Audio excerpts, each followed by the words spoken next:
Man, I love Tuesdays. Welcome back, Troglodytes, to your daily dose of guitar information, the Trogly's Guitar Show. Why do I love Tuesdays? Because it's always the day that Gibson and Fender releases new stuff.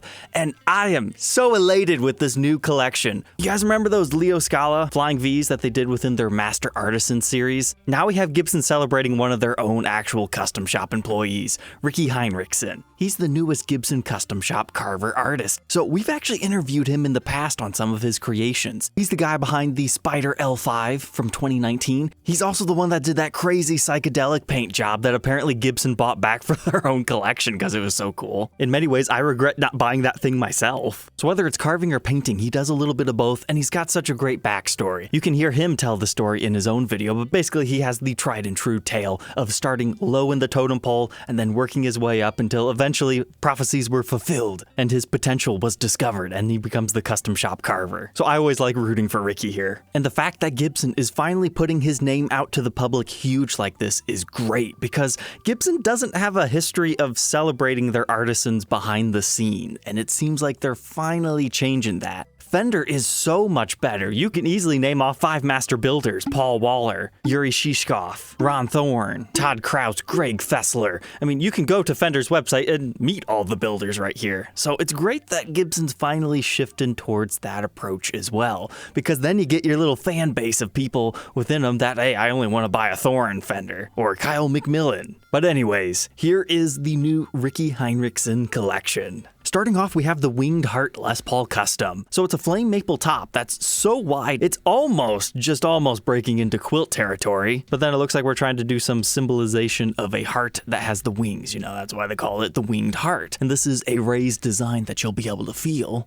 But they've aged our pickup covers in an interesting way. And then it appears we have some sort of a wooden pickup ring, which is great. I always love it when Gibson does wooden appointments on things that are normally plastic. Now it appears they didn't go too crazy on this one because we still have the black plastic knobs and our black plastic poker chip. I don't know, I feel that might have been a missed opportunity.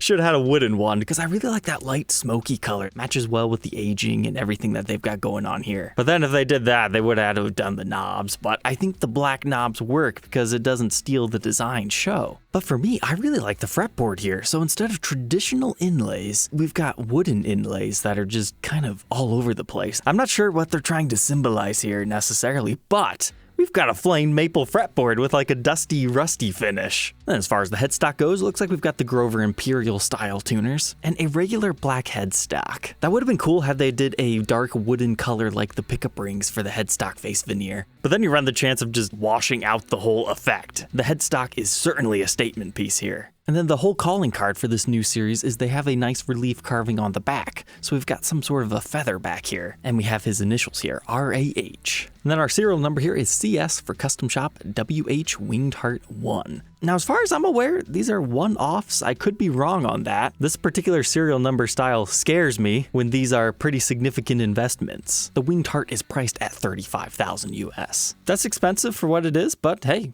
one-of-a-kind artwork. Next, we have one called Crossroads. This is one that's been growing on me a little bit more. So we have a plain maple top on this one that has a little bit of a relief carving of, you know, just like long grasses. You've got your wildflowers. I particularly like these dandelion daisy type things. I don't know, I'm not good with flower names. But at first I was like, why didn't they do more striking colors? But the more and more I've looked at it, I'm glad they did the more plain color because it reminds me of like an old photo that's faded. So maybe that's what Rickie was trying to go for on that. Looks like they did the same aging on the pickups, probably because they wanted to dull them down a little bit, but they left the pole pieces alone. These custom yellow knobs match perfectly, like they're almost invisible. And then we've got our binding just like everything else. But then we have the return of the Butterfly Ultima fretboard. So you can find other Gibsons that have the butterflies on it. Like for example, right now on eBay, there's one for $12,500. But this one has a burl maple top. It's got the abalone trim along the edges. It's got the perfect gold hardware on it. And then you also have the butterfly inlays. I mean, there's other ones that aren't natural as well, if natural's not quite your thing.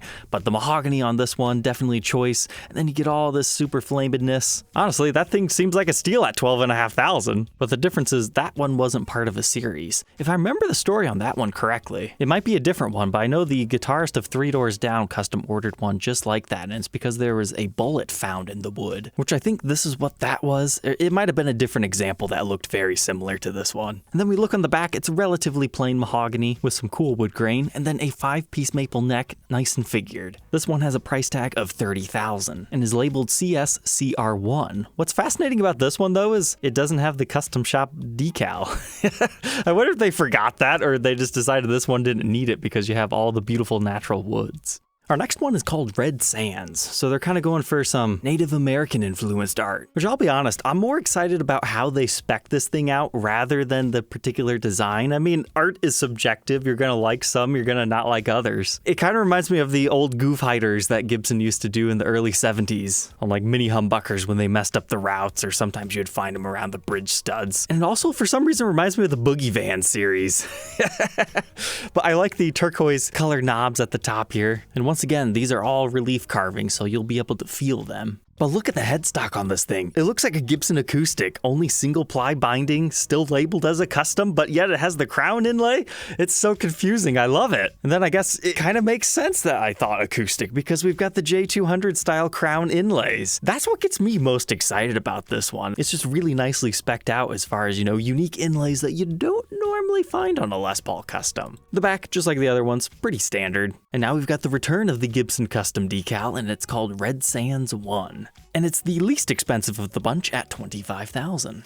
And now second to last has to be my favorite of the entire series. Like the other ones are cool, they've got some interesting designs, but the one that stands out the most to me is something that I think people will talk about years to come is this guy right here. Appropriately named Porcelain Song. So look at this.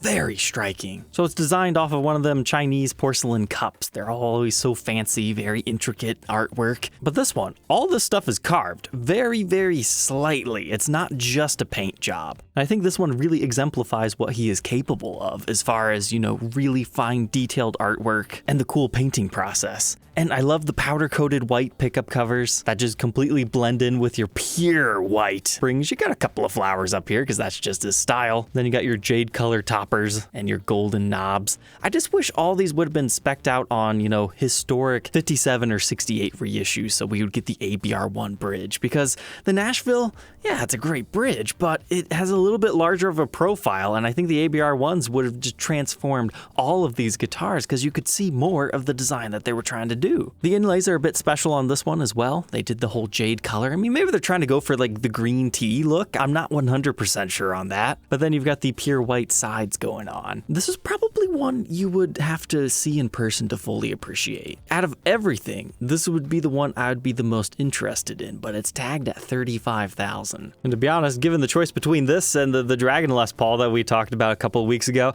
I'd rather throw 30 grand at the Dragon. But then you get onto the back. I love koi fish, and this guy's got the koi fish on the back, all painted over in gold for historic reasons. Then I've never seen these freaky tuners before. Apparently they're called Schaller Da Vinci tuners. They're certainly interesting and just another talking point on this one. And I like the stylization of the CSPS1. That's no PlayStation, that's Porcelain Song.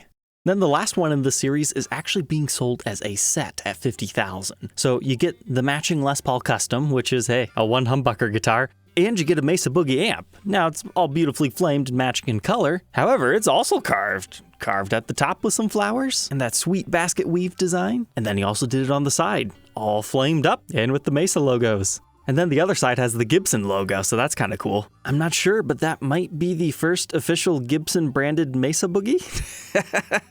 That's kind of cool. But you've got things like the white knobs over here, the chicken head style, that they also used on the guitar. Now, as a matching set, yeah, it looks good. Take away the amp and you're like, what on earth are you guys doing?